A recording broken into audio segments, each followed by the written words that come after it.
চলো আজ তোমাদের সাথে শেয়ার করছি আমি বাড়িতে একটু মুড়ি ঘন্ট বানাচ্ছি। তো মুড়ি ঘন্ট রেসিপিটা ভাবলাম তোমাদের সাথে একটু শেয়ার করি যে কীভাবে মুড়ি ঘন্ট করছি।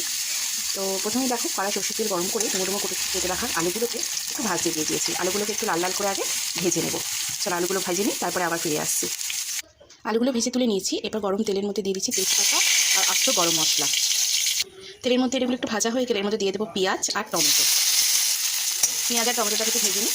তোমাদেরকে বলা হয়নি, সেটা দেখানো হয়নি, সেটা হচ্ছে মাছের মুড়োটা সেটা আমি আগেই একটু ভেজে তুলে রেখে দিয়েছি।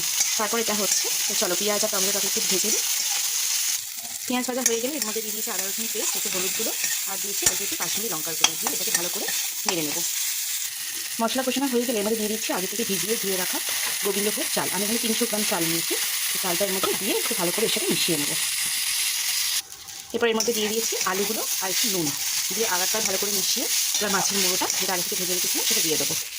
মাছের মুড়োটা দিয়ে দিলাম, আগে থেকে একটু ভেঙে রেখেছিলাম হাত দিয়ে, সেটা হাতের মধ্যে দিয়ে ভালো করে মিশিয়ে দেবো।